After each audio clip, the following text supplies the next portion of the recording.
Jew diaspora हा शब्द विशेषतः इस्रायलच्या बाहेर राहणाऱ्या ज्यू समुदायांना सूचित करतो. 70 इसवी सनात इस्रायलच्या पतनामुळे जगभरात ज्यू लोकांचा छळ झाला आणि त्यांची विल्हेवाट लागली. तरी 1948 मध्ये या राष्ट्राने आश्चर्यकारकपणे स्वातंत्र्य घोषित केले. हे शास्त्रात नोंदवलेल्या देवाच्या भविष्यसूचक शब्दांची पूर्तता म्हणून पाहिले जाऊ शकते. येशूच्या वधस्तंभावर चढवण्याआधीच्या घटनांमध्ये रहस्य दडलेले आहे. देवाने बायबलमध्ये येशूच्या बाह्य वस्त्रांचे आणि अंगरखयाचे इतके तपशीलवार वर्णन का दिले आहे? आजच्या फक्त बायबल या भागात आपण याचे उत्तर एकत्र शोधूया. योहान 19:23-24 मग सैनिकांनी येशूला वधस्तंभावर खिळल्यानंतर त्याचे बाह्य वस्त्र घेतले आणि 4 भाग केले, प्रत्येक सैनिकाला एक भाग आणि अंगरखा देखील. आता अंगरखा एकसंध होता, एकाच तुकड्यात विणलेला होता. म्हणून ते एकमेकांना म्हणाले, आपण तो फाडू नये, तर तो कोणाचा असेल हे ठरवण्यासाठी चिठ्ठ्या टाकूया. येशू काट्यांचा मुकुट घालून आणि गंभीर मारहाण करून मृत्युदंड देण्यात आला. त्याचे संपूर्ण शरीर रक्ताने माखलेले होते. तेथे रोमन सैनिकांनी येशूला वधस्तंभावर खिळले आणि त्याचे बाह्य कपडे 4 भागांमध्ये विभागले. तथापि, त्यांनी येशूचा अंगरखा संपूर्ण सोडला आणि त्यासाठी चिठ्ठ्या टाकल्या. या घटनांमध्ये देवाचे महान दान आहे.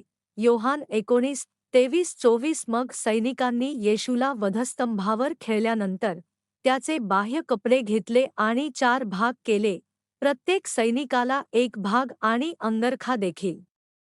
आता तो अंगरखा एका तुकड्यात विणलेला होता, म्हणून ते एकमेकांना म्हणाले, आपण तो फाडू नये, तर तो कोणाचा असेल हे ठरवण्यासाठी चिठ्ठ्या टाकूया. देवाने येशूच्या बाह्य वस्त्रांबद्दल आणि अंगरखयाबद्दल तपशीलवार नोंदी का सोडल्या? यशस्वी झाल्यानंतरच्या इस्रायलच्या इतिहासात याचे उत्तर आहे. येशू यहुद्यांचा राजा म्हणून पृथ्वीवर आला असल्याने त्याचे बाह्य वस्त्र आध्यात्मिकरित्या इस्रायल किंवा यहुदी लोकांचा संदर्भ देते. जेव्हा रोमन सैनिकांनी येशूला वधस्तंभावर खिळले आणि त्याच्या कपड्यांना 4 भागांमध्ये विभागले, तेव्हा कपड्यांनी त्यांचे मूळ स्वरूप गमावले. हे आध्यात्मिकदृष्ट्या इस्रायलच्या येणाऱ्या नाशाचे आणि यहुदी लोकांच्या विखुरण्याचे प्रतीक होते, जरी मूळ स्वरूप नष्ट झाले असले तरी. कपड्यांचे 4 भाग अजूनही राहिले. याचा अर्थ असा होता की राष्ट्र नष्ट झाले तरीही इस्रायल हे नाव कायम राहील. 70 इसवी सनात इस्रायलचा नाश झाला आणि लोक जगाच्या 4ही कोप्यात विखुरले गेले, ज्याचे प्रतीक येशूच्या बाह्य वस्त्रांचे 4 भागांमध्ये विभाजन होते. आज जगभरात ज्यू लोक का आढळतात हे यावरून स्पष्ट होते. जेव्हा रोमन जनरल टायटसने जेरुसलेमचा पाडाव केला तेव्हा रोमन सैन्याने शहराच्या भिंती उद्ध्वस्त केल्या आणि मंदिराला आग लावली. वेढा घालण्यात मंदिर जळून खाक झाले आणि सोने वितळले आणि दगडांमध्ये झिरपले, ज्यामुळे रोमन सैनिकांना सोने खरवडण्यासाठी प्रत्येक दगड फाडून टाकावा लागला. कोणताही दगड अक्षता सोडला नाही. वेढा अत्यंत हिंसाचाराने भरलेला होता. गर्भवती महिलांचे पाय कापले गेले आणि त्यांच्या आईकडून निर्दयीपणे बाळांना नेण्यात आले. क्रूर अत्याचारातून वाचलेल्यांना रोमन लोकांनी पकडून परदेशात गुलाम म्हणून नेले. इस्रायलच्या अत्याचाराचे आणि व्यापक क्रूरतेचे एक कारण होते. मत्तय 27 मध्ये दंगलीच्या भीतीने पिलाताने येशूला वधस्तंभावर खिळण्याची शिक्षा दिली आणि म्हटले, मी या माणसाच्या रक्तापासून निर्दोष आहे, ते तुम्हीच पहा.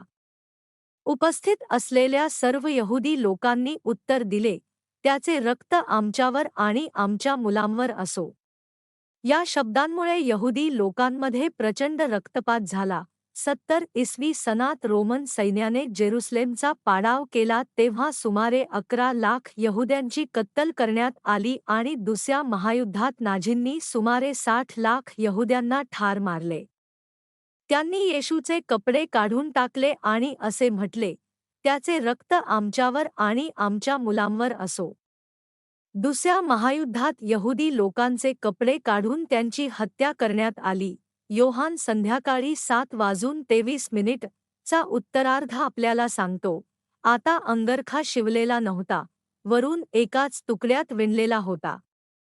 अंगरखा एकसारखा नसणे म्हणजे तो एकाच तुकड्यात विणलेला होता. अनेक लोकांना त्यांचे अंतर्वस्त्र एकसारखे आहेत की नाही याची पर्वा नाही. मग देवाने येशूच्या अंगरखयाचे इतके तपशीलवार वर्णन का दिले, हे सूचित करण्यासाठी होते की इस्रायल एक शुद्ध राष्ट्र आहे ज्यामध्ये कोणत्याही मिश्र रक्तरेषा नाहीत. बायबलमध्ये आदामाला मानवजातीचा पूर्वज, अब्राहाम हा विश्वासाचा पूर्वज आणि याकोब हा इस्रायलचा पूर्वज म्हणून सूचित केले आहे. देवाने अब्राहामाऐवजी याकोबाला इस्रायलचा पूर्वज म्हणून नियुक्त केले कारण उत्पत्ती 35:10-11 मध्ये नोंदवल्याप्रमाणे 12 वंश याकोबाने निर्माण केले होते. इस्रायलची स्थापना याकोबाच्या 12 पुत्रांनी केली होती, ज्यांनी मिश्र रक्तरेषा नसलेली एक वंश तयार केली होती. रहबामच्या राजा श्लमोनाचा मुलगा. कारकिर्दीत इस्रायलचे उत्तर इस्रायल राज्य आणि दक्षिण यहुदा राज्य असे विभाजन झाले. उत्तरेकडील राज्याने परराष्ट्रीयांशी विवाह केले आणि शोमरोनी लोकांचा एक मिश्र वंश बनला. दक्षिण यहुदाने आंतरविवाहन करता त्यांची मूळ वंशावळ कायम ठेवली. आज त्यांना यहुदी लोक म्हणून ओळखले जाते. येशूचे अंगरखा शिवलेला नव्हता, वरून एकाच तुकड्यात विणलेले होते. हे विधान याकोबाच्या काळापासून इस्रायलला शुद्ध मिश्रित राष्ट्र म्हणून दर्शवते. रोमन सैनिकांनी येशूच्या अंगरखयाचे विभाजन करण्याचे महत्त्व काय आहे? अंगरखा आध्यात्मिकदृष्ट्या एखाद्या व्यक्तीच्या हृदयाचे प्रतिनिधित्व करतो. इस्रायलचा राजा म्हणून येशूचा अंगरखा यहुदी लोकांच्या हृदयाचे प्रतीक आहे. इतिहासात इस्रायलच्या निवडलेल्या लोकांनी अब्राहाम यांना त्यांचे पूर्वज म्हणून घेऊन एकाच ख्या देवाची सेवा केली आहे. येशूच्या अंगरखयाचे जतन करणे हे दर्शवते की जरी राष्ट्र काढून घेतले गेले तरी यहुदी लोकांचा आत्मा देवाची सेवा करण्याचा त्यांचा हृदय अबाधित राहील. जरी इस्रायल नष्ट झाले तरी इस्रायल लोकांचा आत्मा देवासाठी त्यांची अंतःकरणे परराष्ट्रीय लोकांद्वारे विझवता येणार नाहीत, जसे शास्त्रात भाकीत केले आहे. देवाने इस्रायल लोकांना त्यांच्या दृढ अंतःकरणामुळे त्याचे निवडलेले लोक म्हणून निवडले. शेवटच्या काळातील भविष्यवाण्या पूर्ण करण्यासाठी येशूला पाठवले. आज यहुदी लोक नियमशास्त्राचे पालन करण्यासाठी अट वचनबद्धता राखतात. ही दृढता इस्रायलचा पूर्वज याकोब याच्याकडून वारशाने मिळाली आहे. इस्रायलचा नाश 70 मध्ये झाला, परंतु 1948 मध्ये इस्रायल राज्य म्हणून स्वातंत्र्य घोषित करून जगाला आश्चर्यचकित केले.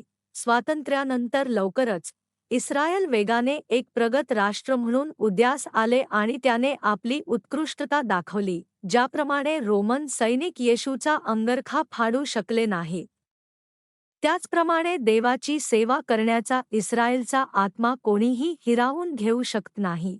त्यांनी शेवटी देवाचे निवडलेले लोक म्हणून स्वातंत्र्य घोषित करून त्याची इच्छा पूर्ण केली. येशूने मत्तै 24:32-34 मध्ये म्हटले आहे, आता अंजिराच्या झाडापासून हा दाखला शिका, जेव्हा त्याची फांदी कोवळी होऊन पाने फुटतात तेव्हा तुम्हाला कळते की उन्हाळा जवळ आला आहे. म्हणून तुम्हीही जेव्हा या सर्व गोष्टी पाहता तेव्हा ओळखा की तो जवळ आहे, अगदी दाराशी आहे. मी तुम्हाला खरे सांगतो, या सर्व गोष्टी होईपर्यंत हा जणूक नाहीसा होतो. हे येशूचे त्याच्या येण्याच्या आणि शेवटच्या काळाच्या चिन्हांबद्दलचे आणि खोल आध्यात्मिक अर्थ असलेले त्याचे शिष्यांना उत्तर होते.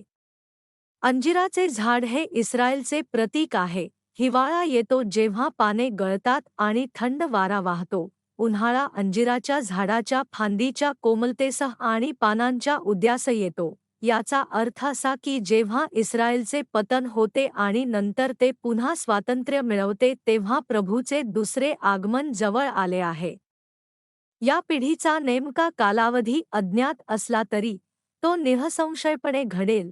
आपण इस्रायलचे स्वातंत्र्य पाहिले असल्याने या पिढीचा अंत जवळ येत असल्याचे सूचित होते. प्रत्येक आत्म्याला तारण मिळावे अशी देव पित्याची आकांक्षा आहे. आपल्या समजुतीसाठी शेवटच्या काळाची नोंद बायबलमध्ये आहे.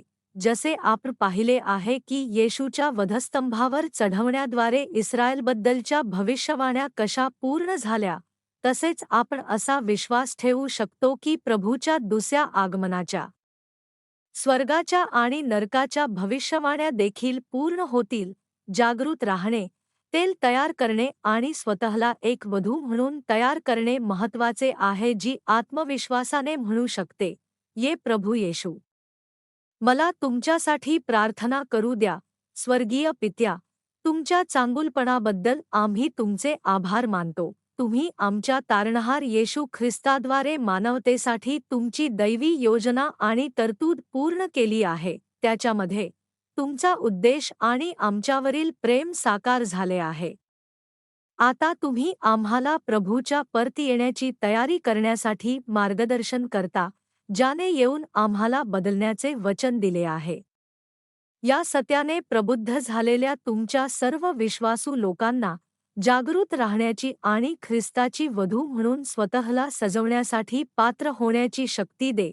येशूच्या वधस्तंभावरील भविष्यवाणीच्या पूर्णतेवर आपण चिंतन करत असताना आज आपल्या जीवनात, विशेषतः इस्रायलच्या स्वातंत्र्याद्वारे, ही सत्ये कशी प्रकट होतात हे आपण ओळखूया. प्रभूच्या परती येण्याची वाट पाहत असताना आपण तुमच्या वचनावर पूर्ण विश्वास ठेवूया आणि आशीर्वाद घेऊया. आपल्या प्रभू येशू ख्रिस्ताच्या नावाने आम्ही ही प्रार्थना करतो. आमेन.